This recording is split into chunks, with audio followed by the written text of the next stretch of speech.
What it is, Mass Effect fans, Peace and Grease here, and ever since BioWare dropped that Mass Effect trailer, the theories have abounded from all of these different content creators. And I think for the most part, a lot of these content creators have some great points, because there's a few things I missed that they got. But there's one point I think that many of them forgot, and that is Dragon Age. Now you may be wondering, well, what has Dragon Age got to do with Mass Effect? Well, directly, nothing, with the exception of the fact that BioWare has made both games. Now, if you never played a Dragon Age game, let me give you the skinny and why I think it's an important point that a lot of the content creators have missed out on. And that is that Dragon Age, for every new game, gets a new protagonist. Yet, some of the companions from previous games actually make an appearance and become squad mates with the new protagonist. And the previous protagonist in the game comes back for a little cameo with the new protagonist. Now, I'm not saying that I want a new protagonist for every Mass Effect game. In fact, I think that that would be a massive mistake on BioWare's part. And the reason for that is because even though I do like Dragon Age, one of my biggest problems is the fact that it has a new protagonist every game. And I'm just not as invested in that character because I know that that protagonist is only getting one game and only one game. So my immersion level isn't as deep as it is with the game that has a full trilogy, or a protagonist that has a full trilogy. So I hope that BioWare isn't thinking of pulling that little stunt with Mass Effect. Not to mention the fact that as far as Dragon Age goes, really it kind of gets silly to some extent, because that means that at some point we're going to have 20 old protagonists running around that have these superpowers or abilities. I mean, it's a little ridiculous. Not to mention the fact, how many times can a realm be put in these cataclysmic events over and over and over again with a new protagonist? So yeah, my immersion level isn't as much with a new protagonist every game, because I know my choices are irrelevant.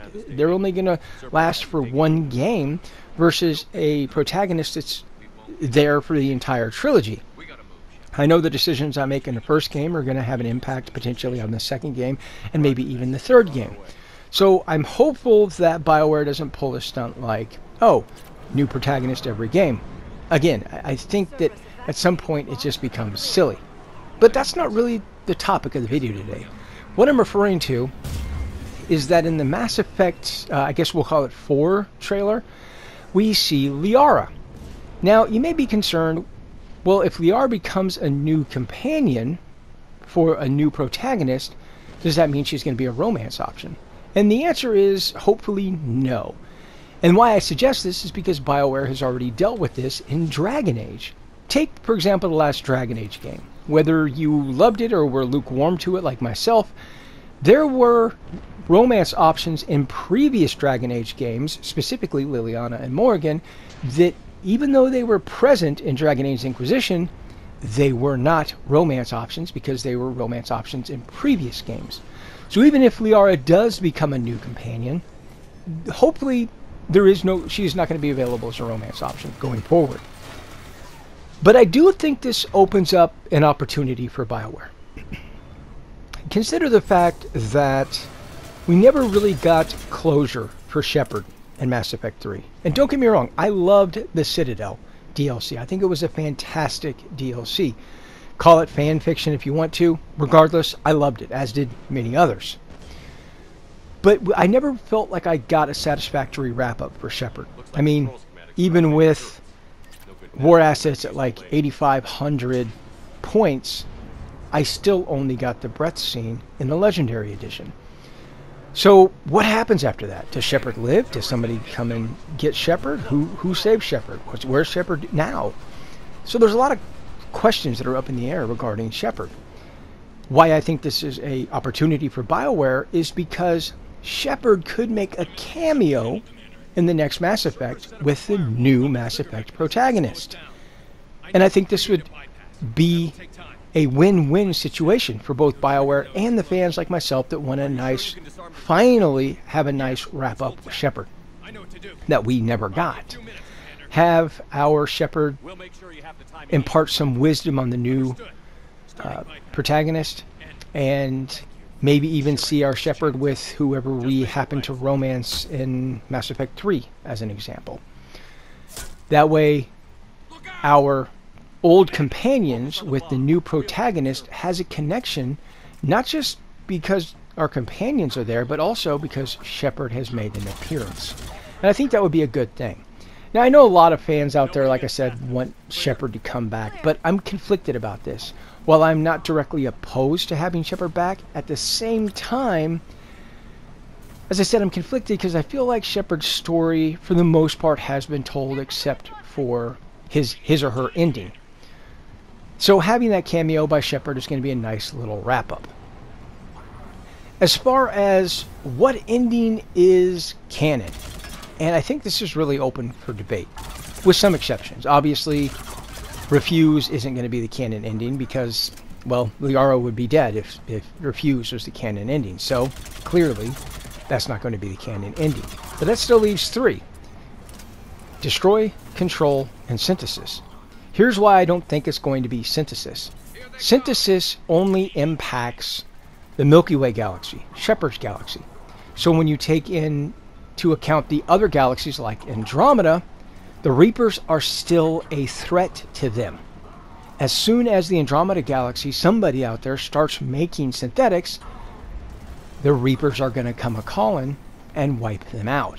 And I don't really think that BioWare wants to wipe out everybody in the Andromeda galaxy. I mean, maybe they do, but I mean, what are we going to do in the Andromeda galaxy? Make another Catalyst? And I mean, have the Star Child again in the next Mass Effect? Well, I certainly hope that that's not the case, because that would be absolutely ridiculous. Suffice it to say, I just don't see that Synthesis is going to be the canon ending here, because the threat of the Reapers destroying other galaxies is still present, because unfortunately the decisions you make in Mass Effect 3 don't directly impact any other galaxy like Andromeda. There's still a threat to those galaxies. Not to mention the fact Synthesis is always, in my mind, has always been a war crime. To completely negate anybody's free will and choice it's horrible. It's a horrible, horrible ending.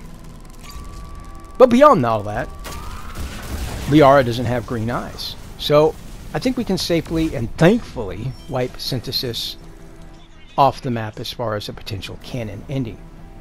Then we have Control. You know, as always, my biggest problem with Control is how contrived it is. It is completely opposed to the nature of all of these people in the Milky Way galaxy. All of them have displayed the same human-esque nature, and that is that the Reapers, having wiped out millions, possibly billions of lives, people aren't going to let that go or forgive or forget, regardless of who's controlling the Reapers. Oh, Shepard's controlling the Reapers? Let's see, the Reapers have wiped out my mother, my father, my wife, my daughter, my son, my nieces, my nephews, my cousins, my aunts, my uncles. But gee, if you're going to put a new roof on my house, Reaper, Shep, I totally forgive you. It's ridiculous. It's absolutely ridiculous. Now, can I say for a fact Control is not canon? No, I can't say that it isn't canon. But do I think that of all of the endings, Control is probably the most contrived ending here? Yeah. It just completely erases the nature of all of these characters and species that BioWare has established from Mass Effect 1 to Mass Effect 2 and even in Mass Effect 3. So, yeah, that's definitely a problem. So hopefully I can remove Control from that list. So to me, the most logical canon ending is going to be Destroy. Now, I know what you're going to say, but don't we lose EDI and the Geth? Yeah, I think potentially that we do, and that sucks. But, as I've said many times, these endings are all about sacrifice. And every single one of these endings that you choose, you sacrifice something or someone. It depends on how big of a sacrifice you're willing to make. I personally like to look at this as if, you know, hey, we know the Geth have had bases in these far-off locations. There's a possibility that the Geth have created a base in some galaxy on the fringes out there that won't be wiped out. by the destroy wave. Furthermore, I still am hopeful that we could have saved a part of EDI. Maybe we didn't save her core on the ship, but maybe with Dr. Ava's infiltration body, we were still able to save a part of EDI. Again, that's the way I kind of look at it. But there you go, as far as my take on the Mass Effect, I guess, for lack of a better term, 4 trailer.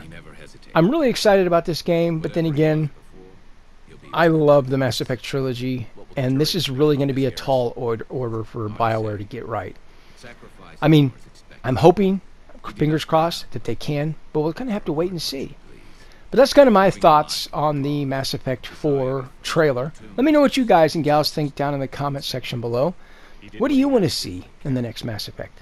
And until next time, peace out.